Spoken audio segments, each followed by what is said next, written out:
on, Knicks fans? My name is Vigo Sports Talk, host of Vigo Talks Knicks. In today's episode, I'm going to talk about the Knicks' recent struggle in offense in starting games. We are currently third in the Eastern Conference. Our record is 44-25. We're just behind the Boston Celtics by a game, and we're a few games behind the first seed, the Detroit Pistons.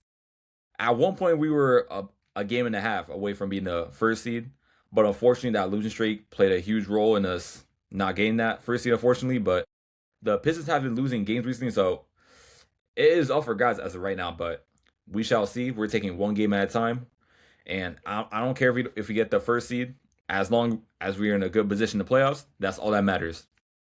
Anyways, I'm going to talk about the Knicks' recent struggle in starting games. When you're a playoff team, a team that wants to go to the NBA Finals, who wants to win a championship, you always want to start the game really good. You don't want to be the first one to call a timeout, because in this game versus the Golden State Warriors, they were missing Steph Curry, of course, Draymond Green, Jimmy Butler, Moses Moody, D'Anthony Melton, and a few key players. Basically, their entire rotation. And we were down 21 in the first half. In a game where they're missing almost every single key players. Our entire team is healthy, except for McBride. When you're missing all those other players, you're expecting to win by 30, 40, even 50. Because they have no other weapons. They have a few good players. I'll give them that. But come on, no Curry, no Draymond, no Jimmy, no Moody, Al Horford.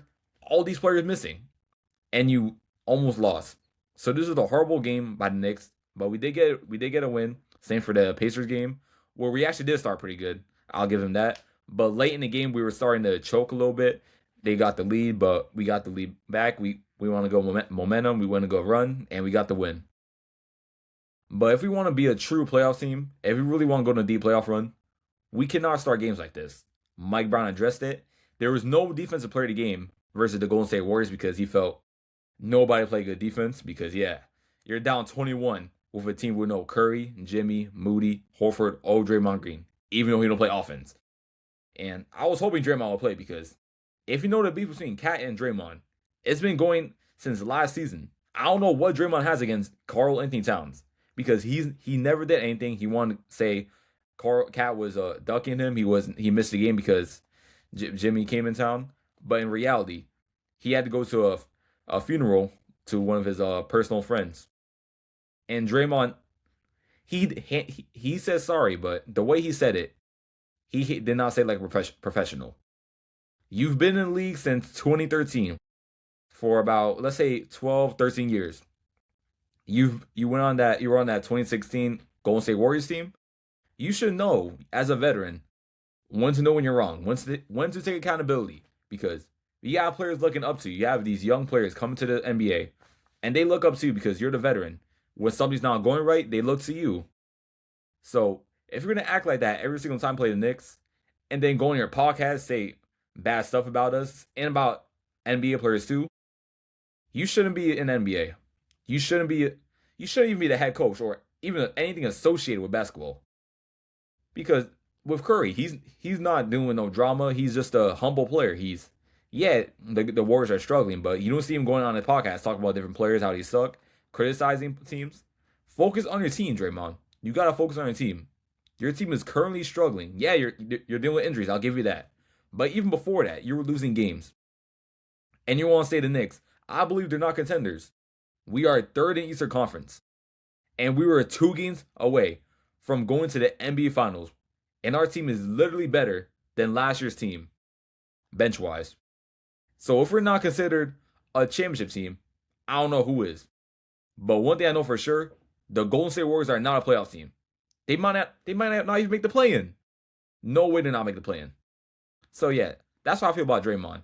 Even though he really wasn't going to make an impact if he was playing. But he could defend. Offensively, he's not scoring more than 10 points. Anyways, going back to the game. Jalen Brunson, he scored 30 points for the first time in a while. Karl Anthony Towns, he was dominating the glass, getting a lot of rebounds. Same for Mitchell Robinson. And Jordan Clarkson, who I talked about a lot last episode. That's what my last episode was about, Jordan Clarkson. I believe as of right now, he's officially back in rotation. I'm saying I believe because I'm not sure if he got into the game state because the offense was starting pretty slow and the defense too, even though he can defend. But as of right now, I will put Jordan Clarkson now in rotation. Yeah, I know he can't play defense. We were starting to win games without him. We brought him here to bring a spark coming off the bench offensively, and he could still do it. Yeah, there's some games he doesn't score, and if he's not scoring, just put him back to the bench. But you can still play him, but you don't got fully bench him and don't play him at all. He should be part of the rotation because as of right now, we have a 9 to 10 player rotation. Obviously, you got the starting five, and then you got Landry Shaman come off the bench, Robinson, Hamadi Awar, now Jordan Clarkson, sometimes maybe Sohan. I think that's as of right now. And Hulk Porty if Mitch is out. So I think he should be in a rotation as of right now, just to help bring a spark offensively because I've been noticing a lot. We've been struggling offensively sometimes, especially against teams who are, no offense, we're way better than the Indiana Pacers. I believe there's first or second to last in the Eastern Conference. We should not struggle versus them. We should never struggle. Same for the Golden State Warriors. They're not the last, but they're just out of the play-in, I believe. They're out of the playoffs as of right now. They got to win out a lot of these games. So we should be able to win these games, these easy winnable games. We have the easiest schedule out of any teams in the NBA. So we should go on a really deep winning streak. And who knows? If the Pistons, well, I doubt we can get it, but if we are able to get the first seed in the Eastern Conference, the enemy better watch out. Because we're most likely going to face a playing team, which is looking like the 76ers, the Miami Heat, or the Charlotte Hornets, too. You never know. The NBA could change easily. The 76ers, they were just a 4th seed, 3rd seed. And yeah, they dealt with a lot of injuries, but they're now out of the playoffs. They're now trying to make the play-in. The NBA happens fast. So you never know what's going to happen. So to answer the question, all your questions, what should the Knicks do to start games good, to start hot? First of all, it comes down to defense too. Yeah, you need some offense, need some three-point shooting, get some layups, get a floater, anything, free throws, anything. But you need defense. No matter how bad a team is, no matter how good a team is, every single team in the NBA has that one player who can score 30 points at any night, any game. So if you want to if you don't want to call a timeout, if you don't want to be the first one to call a timeout, you got to play some defense. And also hit some shots. Because Landry Shaman, he's been struggling from 3 lately. We really need McBride back for that 3-point shooting and defense. But if we really want to start hot, if we want teams to fear us, if we want to show we are a finals team, start hot. Make the opposing team call a timeout. And that's all I got to say. That's what the Knicks should do. We are facing the Indiana Pacers on Tuesday. Again, for the last time. I believe, I don't know if it's at home or at Indiana. I'm assuming it's at home because we split. So, we better not struggle versus the Indiana Pacers. Yeah, they still got Siakam, Andrew Nembhard. They got Zubac now. They got some good players, Obi Toppin. But look at their record. Look at their record and look at our record. We should not struggle to that team. Yeah, they're just in the finals, but they're not good this year. They're not. So, the New York Knicks, win out these games, get that second seed or the first seed, and everything will be just fine.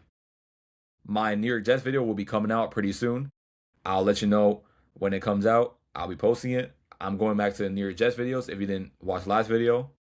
And I'm going to be focusing on New York Knicks and the New York Jets and possibly more in the future. Make sure to follow my Instagram, my Twitter, and TikTok. I'll be posting more on those platforms.